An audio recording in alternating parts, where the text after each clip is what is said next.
If you have ever watched someone you loved slowly rewrite your entire life without asking permission, you already know how quiet the destruction can feel at first. It does not always arrive with shouting or slammed doors. Sometimes it arrives in a phone call on an ordinary Tuesday afternoon, while you are standing in your own kitchen looking out at the gray Atlantic through salt-streaked windows. That is how it began for me. My name is Natalie Quinn. I am 30 years old, and I have lived in this small coastal Maine village for the last 8 years.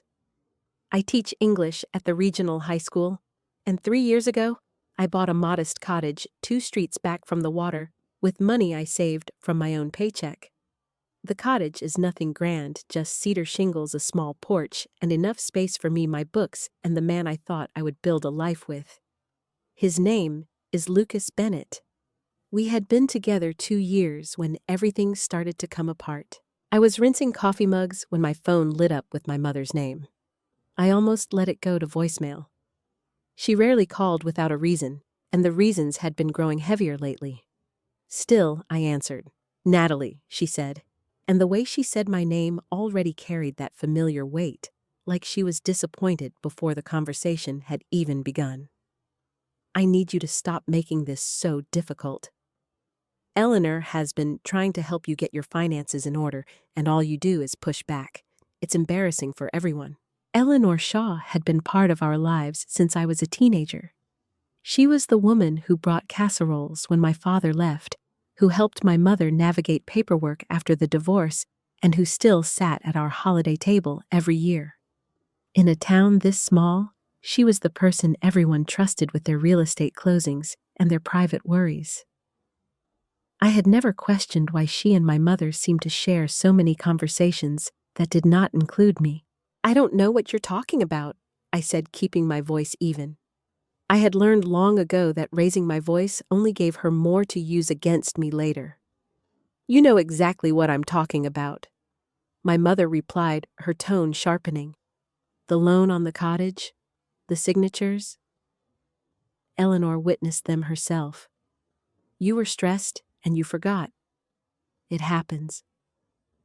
But instead of being grateful that we stepped in before the bank got difficult, you're making accusations. It has to stop. I felt something cold settle in my stomach. I had not signed any loan. I had not even considered borrowing against the cottage. The place was mine, paid for, the one thing in my life that felt completely under my own control. "I didn't sign anything," I said quietly. There was a short, brittle laugh on the other end of the line. "Of course you did. Eleanor has the paperwork. You're just confused again. Dr. Ellis warned us this might happen if you kept pushing yourself so hard at that school. You need to let people who care about you handle the details." Dr. Megan Ellis was the therapist I had started seeing 6 months earlier after the anxiety attacks began. I had told my mother about the sessions in a moment of rare openness, hoping for understanding. Instead, the information had become another tool. I ended the call as calmly as I could and sat down at the kitchen table. My hands were shaking. I opened my laptop and logged into my bank portal. Nothing looked immediately wrong until I clicked into the documents section.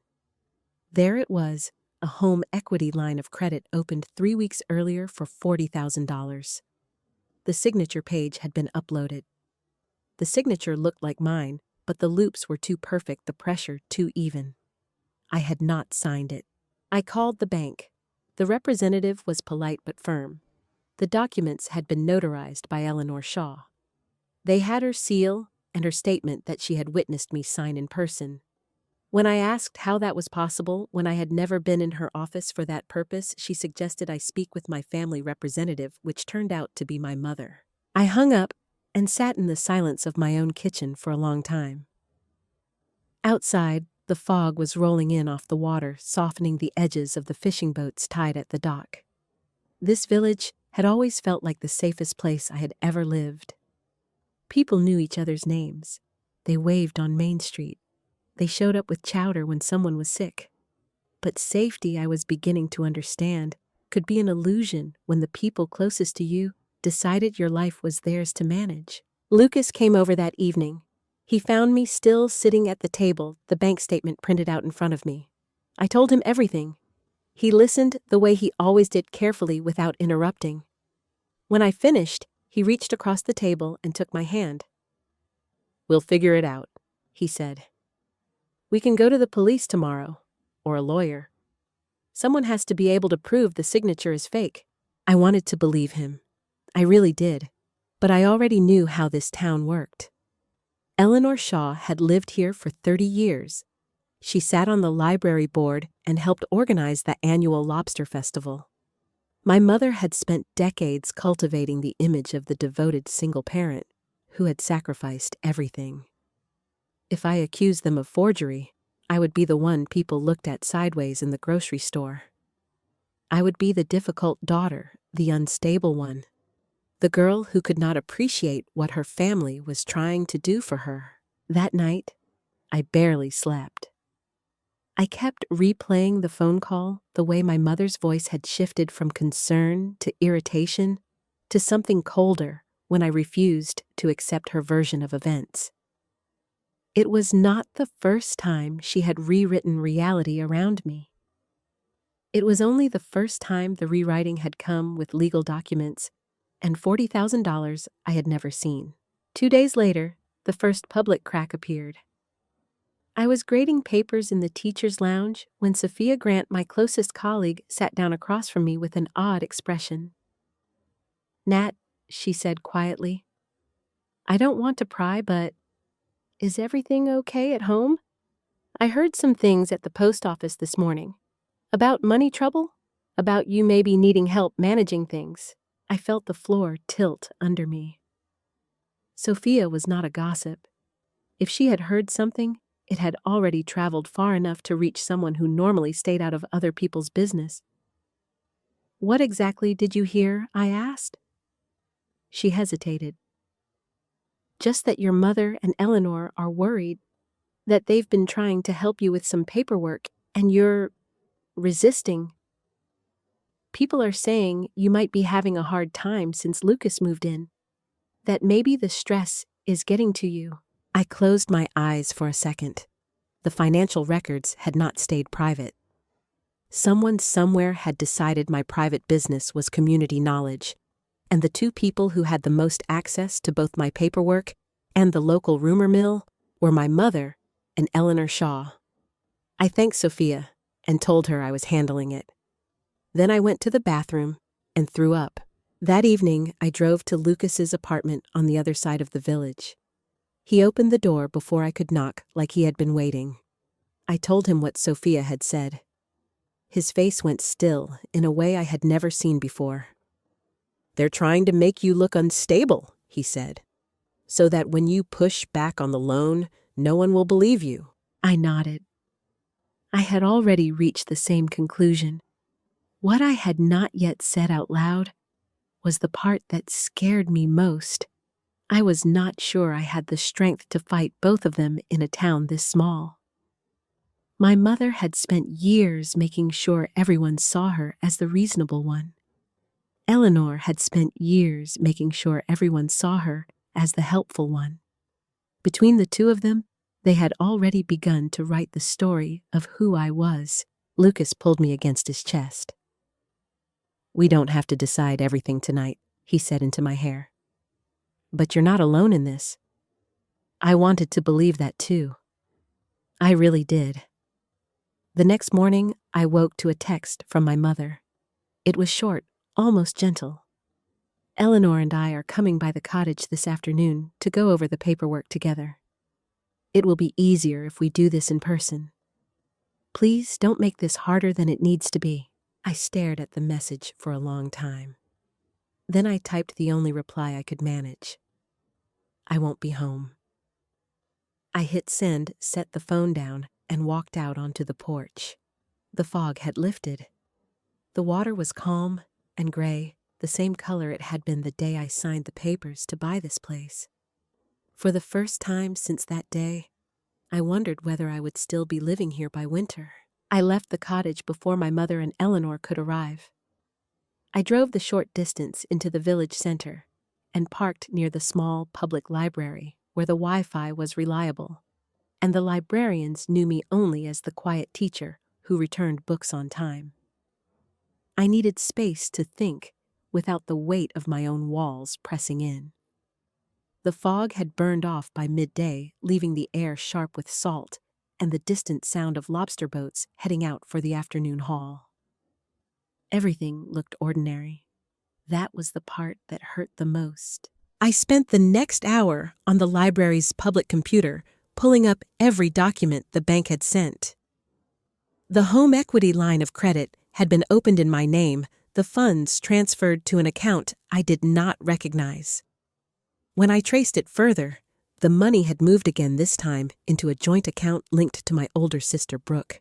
She had been going through a difficult divorce for the past year, one my mother had spoken about only in vague, pitying terms. I had offered to help Brooke directly more than once. She had always refused, saying she did not want to burden me. Now I understood why the refusal had felt rehearsed. My phone rang while I was still staring at the screen. It was my mother again. I let it go to voicemail, but the message she left played automatically through the speaker. "Natalie, this is getting ridiculous. Eleanor drove all the way out there for nothing. You can't keep running from this. We are trying to protect you whether you want to admit it or not. Dr. Ellis agrees that the stress is affecting your judgment. Call me back before this gets any worse." I saved the voicemail. Then I called Dr. Megan Ellis. Her office was in the next town, over a 40-minute drive, but she had offered to squeeze me in if I ever needed an emergency session. I told her receptionist it was urgent. She called me back 20 minutes later from her car between appointments. "Natalie, what's going on?" she asked, her voice steady, in the way that had always made me feel safe enough to speak. I told her about the forged loan, the notarized signature I had never given the money that had gone to Brooke, and the voicemail that mentioned her name. There was a long pause on the other end. "I never spoke with your mother about your sessions," Dr. Ellis said finally. "Anything I discussed with you stays between us, unless you give explicit permission. If she called my office, someone may have given her general information without realizing the context. I'm sorry. That should not have happened." The confirmation landed like a stone in my chest. My mother had not just guessed at my stress levels. She had used whatever small details she could gather to build a narrative that I was unraveling. And Eleanor had been willing to put her notary seal on documents I had never seen. I thanked Dr. Ellis and promised to come in the following week. Then I drove back toward the village, but did not go home. Instead, I went to Lucas's apartment. He was working from the small kitchen table. When I walked in, laptop open, a half-eaten sandwich forgotten beside him. One look at my face, and he closed the computer. "They went to the cottage," I said. "I wasn't there. She left a message. I played the voicemail for him." He listened without interrupting, the same way he had listened the night before. When it ended, he rubbed a hand over his jaw, a habit he had when he was holding something back. "Eleanor notarized it," he said. "That means she either lied about witnessing your signature or she helped create the document. Either way, it's fraud." "I know," I said. "But proving it in this town is going to be harder than just showing the papers. People here have known Eleanor since before I was born. My mother has spent years telling everyone how hard she worked to raise Brooke and me alone. If I start accusing them, I become the problem." Lucas stood up and came around the table. He pulled me into a hug that smelled like laundry detergent and the sea air that always clung to his sweaters. "Then we don't fight it the way they expect," he said. "We get proof they can't twist. A handwriting expert. Bank records showing where the money actually went. Maybe even security footage from the bank if they have cameras." I wanted to believe it could be that clean. But I had grown up in the shadow of my mother's ability to make any story sound reasonable. I had watched her do it to my father during the divorce, to neighbors who questioned her choices, even to Brooke, when Brooke tried to set small boundaries of her own. The difference now was that the story she was telling, included legal documents and $40,000 that did not belong to her. That evening, while Lucas made dinner, I checked the local community page on social media. I rarely looked at it. The posts were usually about lost dogs, upcoming town meetings, and photographs of the harbor at sunrise. Tonight, there was a new thread. Someone had posted a vague but pointed question. Does anyone know what's going on with the Quinn family? Heard there's some money trouble and the daughter is refusing help. Worried about her. The post had already gathered a dozen comments, most of them expressing concern in the careful language people use when they want to sound supportive while gathering information. No one had tagged me. No one had used my name. But the details were specific enough that anyone who knew us would understand. I closed the app and set the phone face down on the counter. Lucas noticed. More rumors, he asked. I nodded. They're making it public without saying anything direct. That way, if I push back, I look defensive. He turned off the stove and came to stand beside me. Natalie, you don't have to stay here and take this. We could go stay with my sister in Portland for a while. Just until we figure out the legal side. The offer was kind. It was also the first time he had suggested leaving the village we both loved. I could hear the worry underneath it. He was already calculating what it would cost us to fight this in a place where my mother and Eleanor held so much quiet influence. I can't just disappear, I said. That would only make the story they're telling sound true. I have to stay long enough to show that the documents are fake. After that, I didn't finish the sentence. I didn't know what came after that. My phone buzzed again. Another text from my mother. We know you're with Lucas. That's fine. But you need to understand that this isn't just about you anymore. Brooke needed that money. You have a good job and a house. She has nothing right now. Family helps family even when it's inconvenient. Don't make us go through lawyers to sort this out. I read it twice. Then I showed it to Lucas. His expression hardened in a way I had never seen. She's admitting it, he said. In writing, she just admitted the money went to Brooke and that they did it without your consent. I saved the text. Then I saved every voicemail, every bank notification, every message. I created a folder on my phone and labeled it simply Evidence. The name felt cold, but it was the only thing that made the situation feel manageable. Later that night, after Lucas had fallen asleep on the couch beside me, I stepped out onto his small balcony and looked toward the harbor. The lights from the fishing boats dotted the water like low stars. This place had been my refuge. I had chosen it deliberately, far from the version of family my mother had built. Now the refuge was being taken apart, one quiet conversation at a time, one notarized signature, one concerned post on a community page. I did not know yet whether I would be able to prove what they had done. I did not know whether the people in this town would ever see past the story my mother had spent years perfecting. What I did know was that I could no longer pretend the damage was small or accidental. The pressure was no longer just emotional. It had become financial, legal, and public, and I was running out of places to hide from it. I spent the next 3 days moving between Lucas's apartment and the small legal aid office 2 towns over.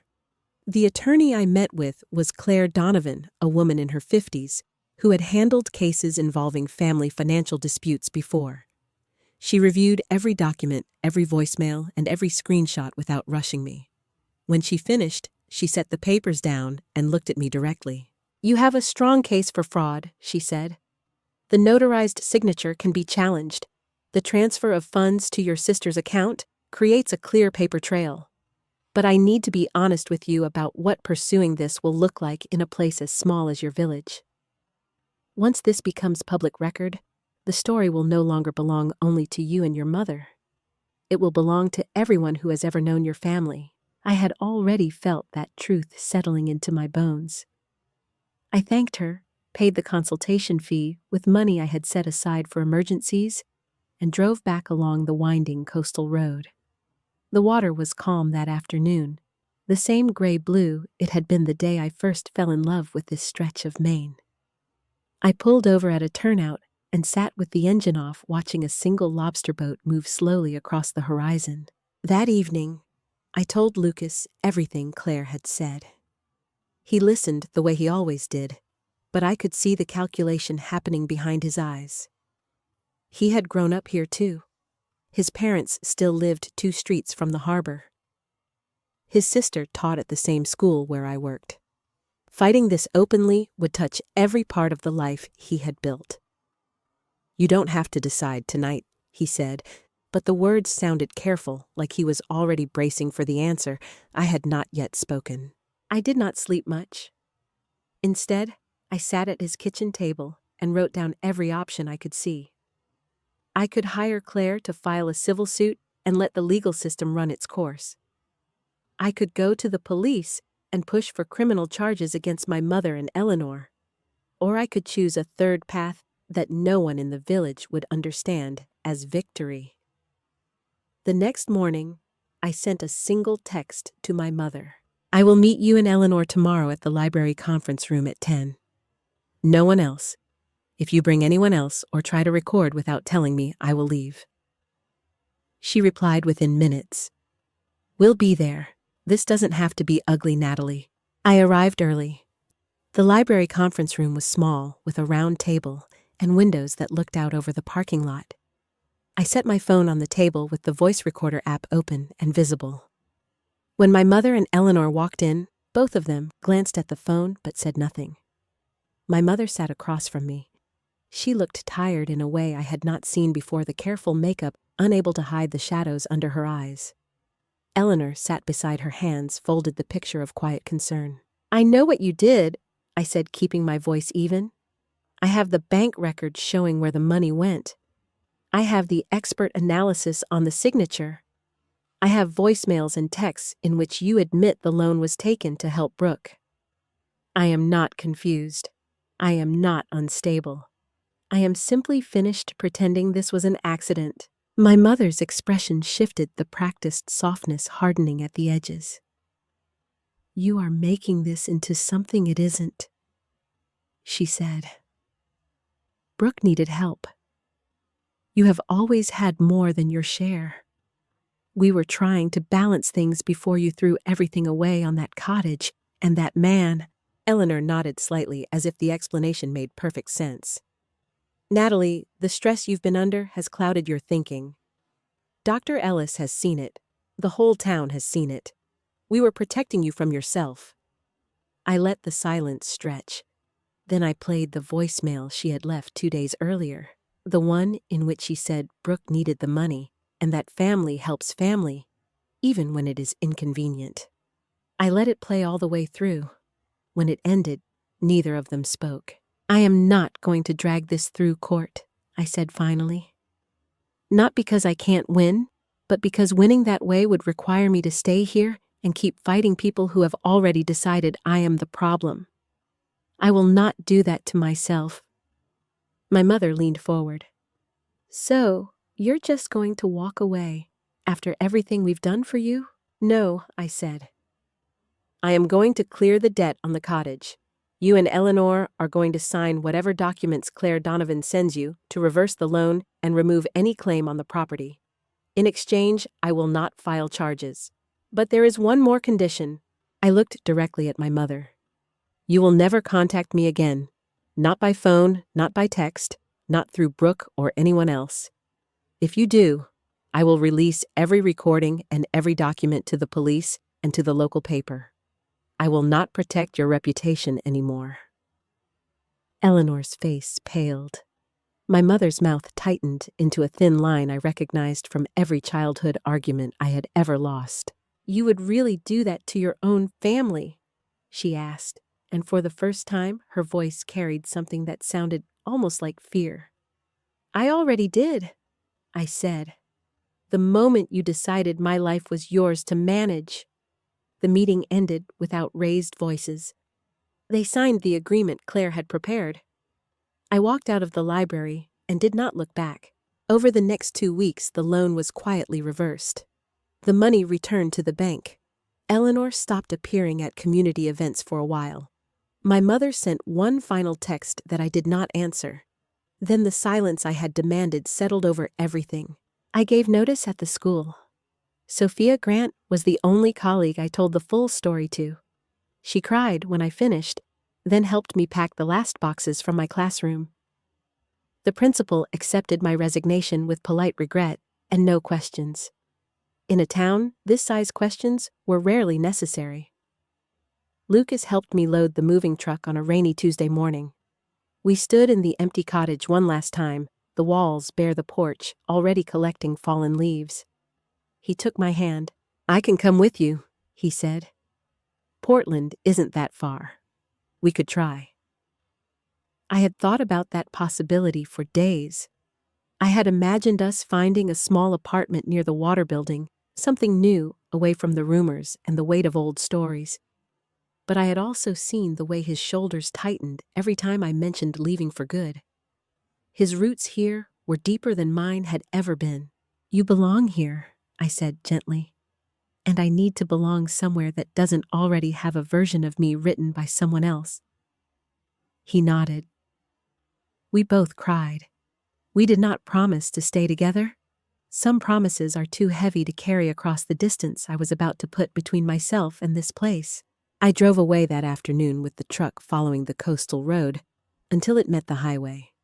I did not stop until I reached Portland. The apartment I found was small on the third floor of an old building near the eastern promenade. From the kitchen window I could see the water different from the harbor I had left, but still the same ocean. That felt like enough. In the months that followed, I found a new teaching position at a larger district. I kept seeing Dr. Ellis driving back when I needed to. I learned how to sleep through the night without checking my phone for messages that would never come.